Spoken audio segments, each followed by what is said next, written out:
მეგობრებო, ეხლა უნდა გაგიკეთოთ კიდევ ერთი ახალი კალოდით ეს გაშლა.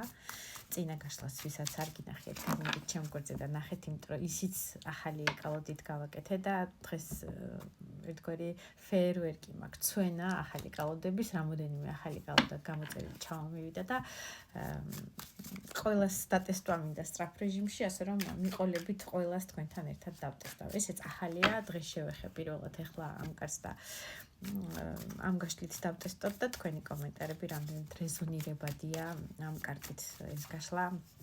ძალიან გთხოვთ დამიწერეთ და დამილაიკეთ ასევე. ბოლომდე უყურეთ გაშლას, საერთო გაშლა მართალია. ყველაფერი არა ყველაზე, მაგრამ რაღაც ინფორმაციას მაინც მიიღებთ ხოლმე საჭიროს იმ მომენტისთვის, როცა ეს ვიდეო ამოგივარდებათ. ჰეშტეგებს აღარ ურთავ ხოლმე, ძირითადად, იმიტომ რომ ასე უკეთესია ალბათ თუ ამ ვიდეომ გიპოვოთ, ესე იგი უნდა იპოვეთ და გიპოვათ კიდევაც.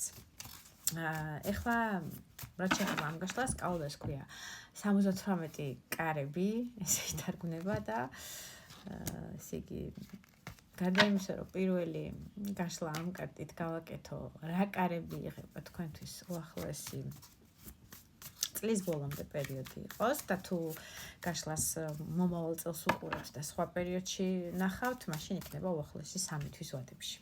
3 თვე გამოდის ოქტომბერი, ნოემბერი, დეკემბერი, ეხლანდელი ვადით. მოკლედ წლის ბოლომდე რა კარებები გაიღება თქვენ ცხოვრებაში და რა სიურპრიზებს გთავაზობთ სამყარო, ასე ვთქვათ.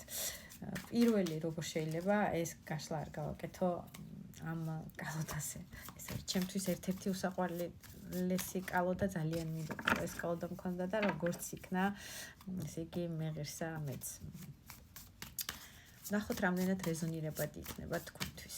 დამიწერეთ აუცილებლად კომენტარებში. მოკლედ, ვინ ხართ თქვენ, რომ გავიგოთ რამდენად თქვენია ეს გაშლა და თუ ეს გაშლა არ დაემთხოვა, გული არ დაგწყდეთ, გადმოდით ჩემ გვერდზე და არჩიეთ სასურველი თემატიკა და იხილეთ გაშლები, ლაიკები ენერგოცრისთვის არ დაგეზაროთ და პირადი გაშლებისთვის პირადში მომწერეთ. ვინ ხართ თქვენ? ხუთიან ჟეზლი, მე-13 მაღალი არკანი სიკვდილი და მე-7 მაღალი არკანი საჭეს იგი როგორც მე მას ვეძახი. დიდი ტრანსფორმაციის ზღვარზე ხართ. აი ესე დახურულ კარებში ერთგვარად თქვენი მიდგომა გქონდათ რაღაცნაირად, აი ურტყამდით, რომ კარი გაეღო თქვენთვის, რაღაცისკენ ილტვოდით, რაღაცა სამუშაო რეჟიმთან მიმართებაში შეიძლება ბევრ ადგილას ბევრი ვაკანსიები დააგზავნეთ და პასუხი არ ჩანდა, თუ ჩანდა დადებითი არ ჩანდა, ანის შემოთავაზება არ იყო ხელფასის ან გრაფიკის მხრივ, რაც თქვენ გაწყობდათ და გინდოდათ. ერთგვარად რაღაცა ეს პერიოდი აქტიურობის თითქოს წარსულს ჩააბარეთ და შეიძლება ზოგიერთისთვის იყოს ისეც კიდევაც პირდაპირი გაგებით სიკვდილი, რომ ვიღაც ახლობელი დაგეღუპათ ან გარდაგეცვალათ, ძალიან სამწუხარო თუ ეს მდგომარეობა, იმიტომ რომ აქ რაღაცა მგლოვიარე ადამიანია საფლავზე, საფლავთან უზის თავის იმ ქვეყნად წასულ ადამიანს და ყვავილები მიუტანა და ერთგვარად სიჩუმეში და ტრანსფორმაციაშია, აი მის გარეშე ცხოვრებას ეგუება, აი ამ ზოგისთვის ქრივობა იქნება საყვარელი ადამიანის დაღუპვა, თუ უბრალოდ ახლობელი შეიძლება მეგობარი, ნათესავი, ვიღაცა ისეთი მნიშვნელოვანი პიროვნება გარდაგეცვალათ, სხვა დანარჩენისთვის იქნება მაღალი არკანია ყველა ვარიანტში და ეს არის ძალიან დიდი ტრანსფორმაცია, ეს არის სიტუაცია, სადაც რაღაცა თქვენი აქტიურობას შეატყვეთ, რომ აზრი არ აქვს, ასე კაკუნს და ჩაქუჩის რწყმას კედლისთვის, ესე იგი საიდანაც იქიდან არაფერი ის დადებითი არ მოდის, რასაც ელი და ერთგვარად თითქოს სტაგნაციაში ხართ, ეხლა აი ტრანსფორმაციაში ხართ, ჩაფიქრებული ხართ, რა და როგორი მოქმედოთ, შესაძლებელია გადაადგილებასთან დაკავშირებით. ეს შეიძლება იყოს ტერიტორიული გადაადგილება, ემიგრაცია რაღაც ნაწილისთვის, შესაძლებელია დასასვენებლად წასვლასაც გეგმავთ ან ფიქრობთ, რომ აი რაღაცნაირად მოგზაურობა ერთგვარად თქვენ სულიერებას დაამშვიდებს. ნაწილისთვის იქნება, რომ შესაძლებელია ყავთ მანქანა და არის კაბრიოლეტი. ამ შემთხვევაში კაბრიოლეტზე დგას ეს ჩვენი ჰიპ-ჰოპის გიტარისტი ვარსკვლავი, ასე ვთქვათ, რომელსაც გარს ახვევია თავის თაყვანისცემლები, ყვავილებით და აჟიოტაჟებით, ერთგვარად დაბრუნდა ან მიემგზავრება სადღაც და ესეთი გაცილებასავით მოუწყოს მას. აი რაღაცის დიდი ტრანსფორმაციული მოგზაურობა გელოდებათ, ასე შემიძლია გადავთარგმნო იმ სიტუაციიდან, სადაც თქვენ უროს ურტყავდით და არ გამოდიოდა არაფერი, აი რაღაცა ეხლა შეიძლება ეხლა ამ მომენტისთვის გაშიშებულიც ხართ, არც მუშაობთ, ან შეიძლება ეს არის სიყვარულთან დაკავშირებული თუ ურთიერთობას ვიტყვით, სადაც თქვენ აზრს არ ითვალისწინებდნენ, ეუბნებოდით, უხსნიდით, მაგრამ არ გამოდიოდა, მაინც ხვანაირად აკეთებდნენ ადამიანები და რაღაცნაირად უაზრო ხელების ქნევა და ენერგიის ხარჯვა გამოდიოდა თქვენი მხრიდან, მიხვდით, რომ ამ ყველაფერს აზრი არ აქვს და ერთგვარად გამოგლოვების პროცესში ხართ ახლა, მაგრამ ამ ყველაფერმა როგორც პიროვნება უნდა გაგზარდოთ, ჩამოგაყალიბოთ, რაღაცა სხვა საფეხურზე და ლეველზე გადაგიყვანოთ როგორც პიროვნება, გაშლა ორივე სქესისთვის არის მამაკაცებმა თქვენ თავზე მოერგეთ და ერთგვარი ახალი გზა გელოდებათ ცხოვრებაში, თითქოს ამ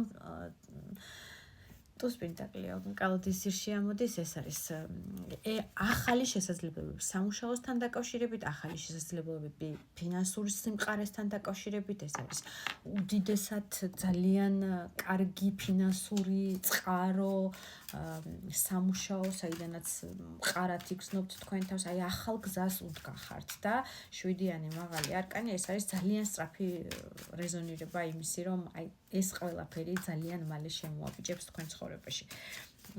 თუ იდენტიფიკაციას ატყობთ, რომ თქვენზეა და გეგმები და რეალობა, ასე ვთქვათ, ამ კარტების შეესაბამება თქვენსას, აუცილებლად დამილაიკეთ და დამიკომენტარეთ რა მდგომარეობაში ხართ და ეს კარტი რამდენად რეზონირდა თქვენთვის. ესეც ძალიან საინტერესო იქნება ჩემთვის, რა თქმა უნდა. რა კარებები იღება სამყაროს მხრიდან თქვენთვის უახლოესი 3 თვის განმავლობაში? აშთასი, 7-იან ხმალი და მეფე პენტაკლის. ესე იგი, სიტუაცია, სადაც რაღაცა სიყვარულით და ემოციებით იყავით ადამიანებთან მიმართებაში და შეიძლება ხატავდით, ასე ვთქვათ, თქვენ პორტრეტს ადამიანის სიყვარულზე თუ ვიტყვით. ეს არის ის ტყუილის რეჟიმი, რომელმაც ტყუილს მოკლე ფეხები აქვს, თქვამი რომ აი რაღაცნაირად გამოყოფს ეს მოკლე ფეხები და ამ მოტყუებას თქვენ ემოციური ფონისას, რომელშიც აი შეყვარებულობის მომენტი გქონდათ და რაღაცნაირად ცდილობდით, რომ ეს ემოციები და გრძნობები გეჩვენებინათ ამ ადამიანისთვის, ეს ტყუილი, ეს ღალატი, ეს რაღაცა დაფარულობა თქვენთან მიმართებაში გამოყოფს ფეხს და შესაძლებელია ტყუილი ეხებოდეს ფინანსურ მხარესაც, რომ ადამიანი მაგალითად ძუნწობდეს თქვენთან მიმართებაში ურთიერთობაში და ნაკლებად დებდეს თავის რესურსს და პენტაკლებს, ასე ვთქვათ, იმ ფინანს, რაც გამოიხატება მამაკაცური ღირსებით, დროით, ყურადღებით, საჩუქრით და ამასთან დაკავშირებით ამოყოს ტყუილმა ფეხი, რომ გაცილებით მეტი ქონება აქვს, ეს არის უძრავ-მოძრავი ქონება, ეს არის იქ რაღაცა ბიზნესებში წილები შესაძლებელია ნაწილის, რაღაცა ფინანსურ ტყუილში გამოიჭერთ თითქოს ადამიანს, ვის მიმართაც კიდევ მეორე ემოციები გქონდათ და ერთგვარად ეს რისთვის იქნება თქვენთვის საჭირო გავიგოთ. 3 ხმალი ამოდის, თასის მეფე და მე-16 მაღალი არკანი კოშკი, რომელიც ანგრევს ტყუილს. ტყუილი ანგრევს, ნახეთ როგორ დაჭდა, აი ეს ტყუილი დაანგრევს ურთიერთობას. იმიტომ დაანგრევს, რომ რაღაცნაირად სტაგნაციაში ხართ, დაკიდებული ხართ, მე-12 მაღალი არკანი და გაშეშებულია მდგომარეობა და რესურსს არდებს, აი იმ ფინანსურ რესურსს, ეს მამაკაცი, ეს მეფე თქვენ ურთიერთობაში რაც საჭიროა და ეს გულს გტკენთ, ემოციურად თქვენ თითქოს გეუბნებათ, რომ უყვარხართ და ემოციები აქვს თქვენთან მიმართებაში და თასის მეფეთ არის წარმოჩინებული და ლაილაის უნდება, ასე ვთქვათ, იმაზე მეც, ვიდრე რესურსის ჩადება, რაც საჭიროა, ასე ვთქვათ, სიმყარე ურთიერთობაში რო იყოს. ბევრისთვის შეიძლება სასიყვარულო სამკუთხედზე იყოს საუბარი და აი ამან გამოყოს ფეხი ამ ღალატზე და ამ ტკივილზეა საუბარი, რაც დაანგრევს ამ ურთიერთობას, რთული მისაღები იქნება თქვენთვის, მაგრამ უნდა მიიღოთ, იმიტომ რომ ასე ცხოვრება უფრო რთული იქნება. მიიღეთ.